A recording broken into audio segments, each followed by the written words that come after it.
Hey guys, welcome back to Everyday Off-Road. Today's an important one because we're talking about the 5 reasons that this Jeep, the 97 to 06 TJ, is the best Jeep ever made, so stick around.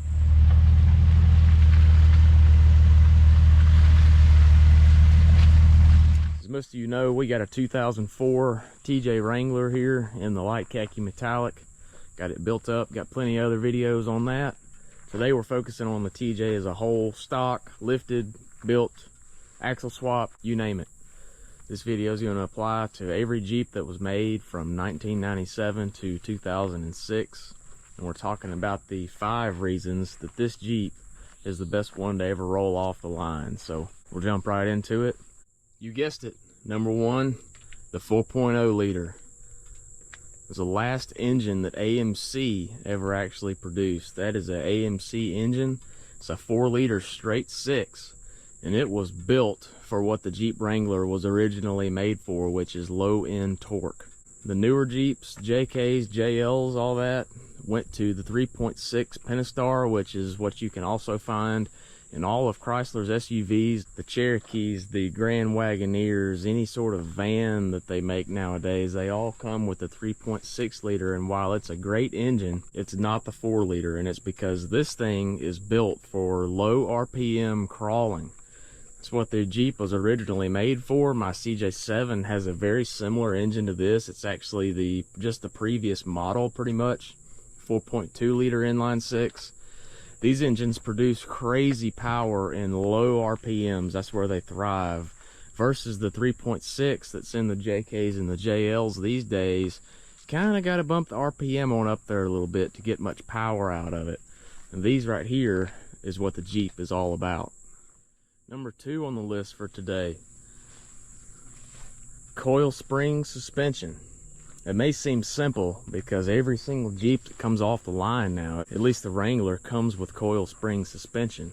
However, this model was the first year to ever introduce the coil springs. Before the TJ, basically the CJ and the YJ were leaf springs.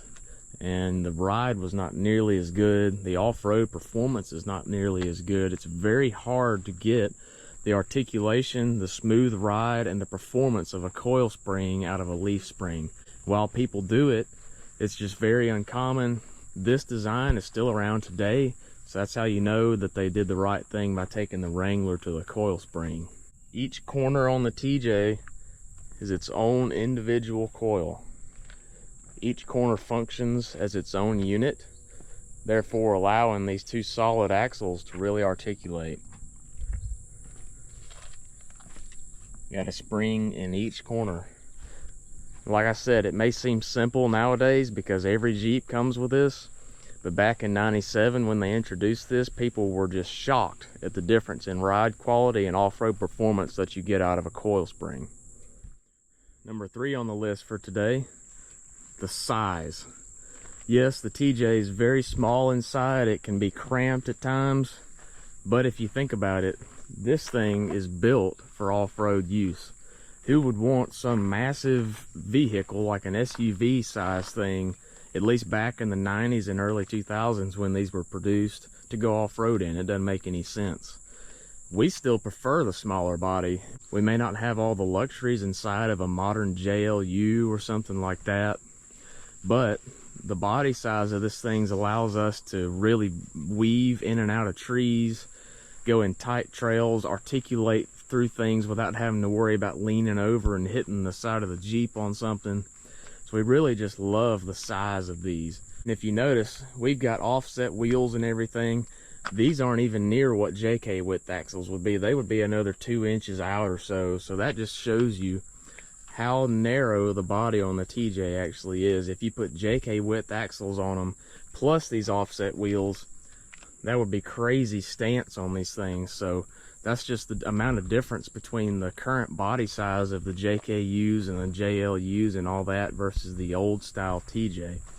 YJ and the CJ were very similar sizes to these. It wasn't until the introduction of the JK in 2007 where they really grew the body. Get up front here, you can just really see how narrow and slim that body is. I know we've got high-line fenders on here with just a 2-inch flare, but you can still really tell If you're trying to get in some tight spots, old school trail type things, this is the body you'd want to have on your Jeep. Number 4 on my list of why the TJ is the best Wrangler ever made, simplicity. You've got a phone mount in here with a phone on it, and that's about the only electronics you see other than the radio. Man, this is an old school Chrysler Dash, so yes, it's not the most pretty thing in the world, but there's not switches and buttons all over the place. They kept it very simple. There's not a lot of electronics in this thing, at least compared to the current model, so it's very, very easy to work on by yourself. They make it so hard to do work on your own vehicles these days. One thing I've always loved about this Jeep is just how easy it is to pop the hood or get under it and be able to fix something yourself.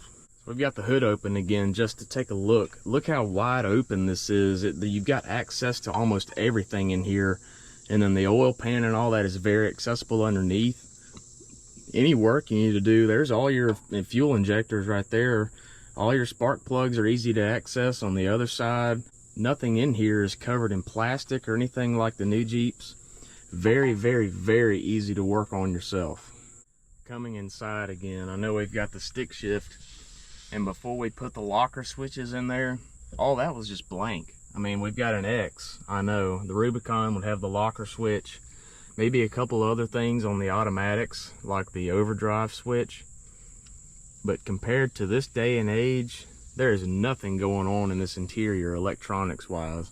If you take the sound bar out, this whole top can come off and be replaced with an aftermarket cage. There's no wiring up here or anything. It's just a very, very basic vehicle, which for what we use this thing for and what most people want a Jeep for, at least that I know, is perfect. So that's our number 4 for the day, simplicity. Alright guys, the 5th and final item for the day on why the TJ Wrangler is the best Jeep ever made, aftermarket support. I do not believe there is any vehicle that has ever come off the assembly line of any make or model that has the aftermarket support that the Jeep TJ series has. Yes, the JK is probably pretty close by now, if not the same. But back when you were building these things, a lot of people bought them in kind of the late 2000s when they realized that the Jeep wasn't as good as it used to be. People started going back and trying to buy the 97 06 TJs as soon as they can because the JK had that 3.8 in it for the first few years. People realized it was junk, so all of a sudden these were a hot commodity to go get, and the aftermarket support just exploded for these, and it's still very high even with these being 20-year-old vehicles. If you plan on wheeling it, building it, obviously like most TJ owners these days do, aftermarket support is a big deal. It's very, very easy to find parts for these. OEM parts, on the other hand, are getting a little rare. I still like to use OEM parts for things like water pump, serpentine belts, any pulleys, basically your motor work. I really like to stick to OEM just for reliability. If there's a part on here that's been working for 20 plus years, I want to go back with the same part, so hopefully it'll work for another 20. So other than OEM, the parts for these are just crazy. You can find them on a lot of websites, a lot of resellers. People are selling parts for these all over the place. And like I said, even with them being 20 plus years old right now, they're still very easy to find. Alright guys, that's it for today's video. Top 5 reasons that this Jeep, the 97 06 Wrangler, is the best ever made. Obviously these are my opinions. I believe there's a ton of other reasons why these are the best ever made. If we ever build another Jeep on this channel, it will be another TJ or an LJ. My favorite platform, I've always wanted one.